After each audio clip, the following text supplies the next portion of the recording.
Hey guys, welcome back to the show. I finally got the engine to run. Yay! It only took me 3 days, but I'll explain what was going on there. But ended up getting a new starter. Got a new high torque starter put on there.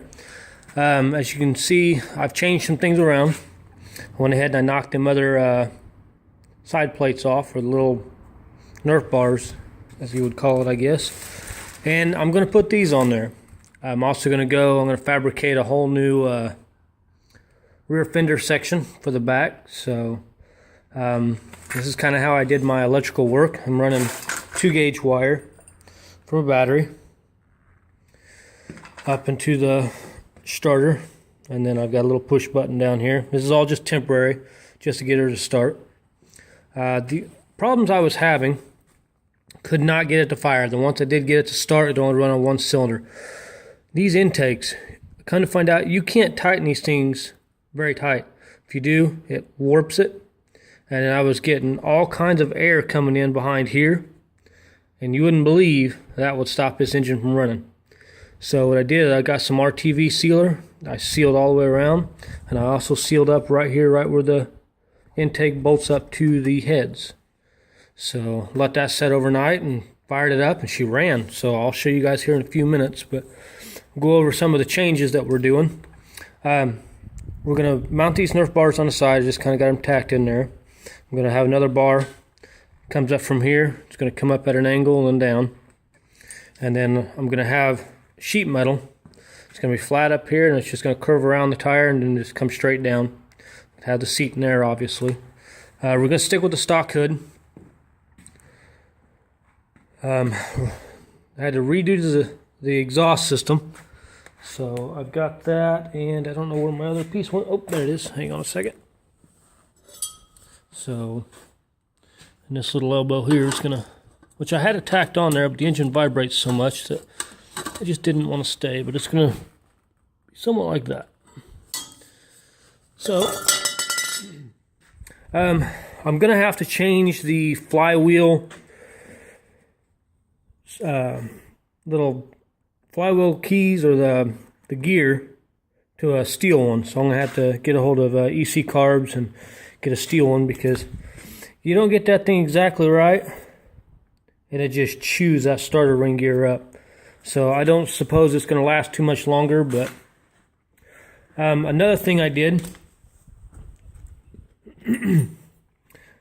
I made a kill wire.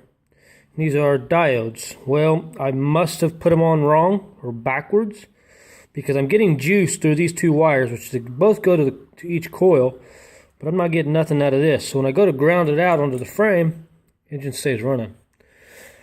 So for the time being, till I can get some new diodes, I just kind of had to add some wire, extra wire up to this. You got to keep them separated, because if you connect them, they're going to cancel out each other and you'll never get this thing to start. So right now I just kind of got these wires just a little tucked up out of the way. So until I can get that fixed, which I believe all the Radio Shacks around here seem to be going out of business, so I'm going to have to either probably buy them offline, which isn't a big deal, just takes longer to get. So, well, without further ado, I will go ahead and I will fire this thing up. So if I hit the starter gear and you guys hear a hellacious grinding noise, I'm going to have to turn that flywheel until it kicks over. But it should just fire right off. So here we go.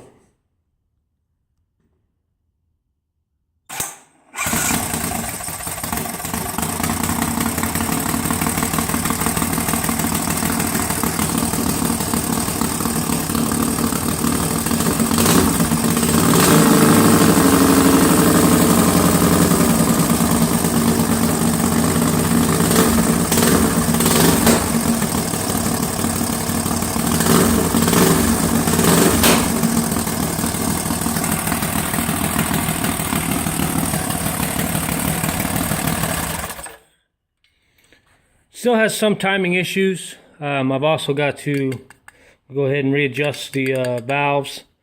And another note, I also bent a push rod. So if you go and buy the billet push rods, just throw them away. Get you some steel ones.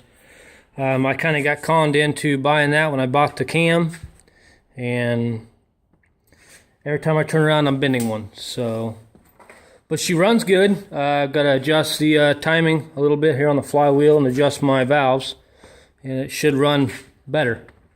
So I'm happy. She fired right up. I haven't checked my oil pressure, but I'm assuming since I've ran it for 10 minutes earlier and let it idle and it didn't lock up, I'm guessing that it's got pretty decent oil pressure. So I will get a gauge attached to it, and we will check that. I did check the compression. The compression's around 210 to 215 pounds per cylinder, so that's real good.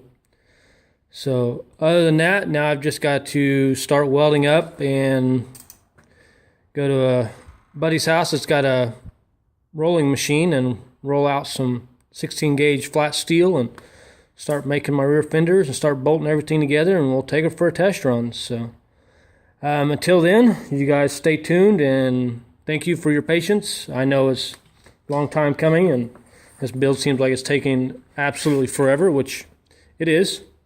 But life comes at you quick, and you just got to put your priorities first. And you know, this is just a hobby.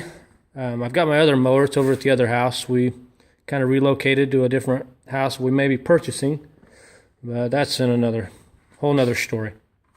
But the other mower runs great. I do have to give it a tune-up. Our first race our test and tune is April the 19th. So that's coming up real quick. A week ago from today, I will be getting married, and I will be gone for a week. I'll be going on a cruise. So we're going to New Mexico. Not New Mexico, my bad.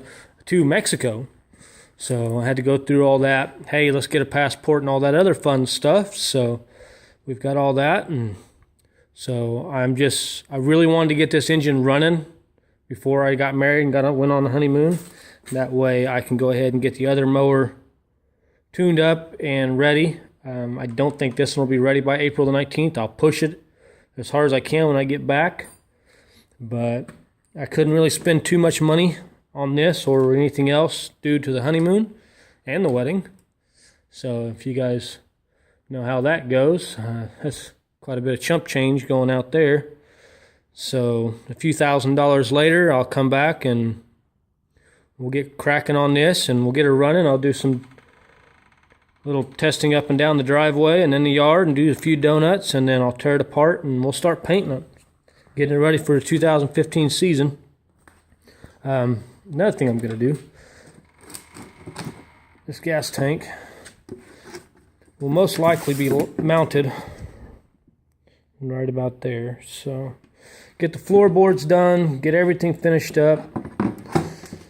And I mean, we're in the home stretch, so until I can actually get her out and test it and give her a good rundown and start tearing it apart. But once again, I appreciate you guys following me, and I know it takes forever for me to get a video out. I'm like, oh, I'm going to do a video this week, and something comes up, and that didn't work. So, so if you guys have any questions or any comments or any suggestions or anything like that, once again, like in my other videos, you can email me, hollandgrassracing@gmail.com, or you can check me out on Facebook. I'm on there too. This little contraption. By the way, these things are freaking expensive. That sucker was like $30. It's a quick disconnect. What I'm going to do is I'm going to mount that probably right here. That way I can take the battery and I can plug it in, fire it up, and undo it, because there is no room on this thing anywhere to mount a heavy-duty battery. And it takes quite a bit to turn this thing over. So that's what that's for, if anybody was wanting to know. By the way, that was not easy to put together either. So it's not made for a 2 gauge. I think it's supposed to go down to a 6 gauge, which is a much smaller, thinner wire. But I made it fit a 2 gauge, because if you want a 2 gauge connector, you're talking around $60 to $70 for one of those suckers. Yeah, not fun. I did not want to spend that much on that, but I'm pretty sure there was a cheaper route. But them are really good connectors, called an Anderson connector. So that's what I plan on using. So I believe this will wrap up this video. I will have other videos up here hopefully within the next couple of weeks. I'm going to get the engine running like a top, start putting everything back together, get the belt on, get a chain tensioner on, the rear fenders, floorboards. I got to do the brake mount. I got to install the brakes. I got a brand new brake calipers and brand new brake stuff to put on. So I'm going to go ahead and mount the clutch up here on the steering wheel.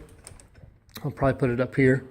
That way all I have to do is just push it in with your hand and come to a stop or let off to go. I think that'll probably be the easiest route, quickest.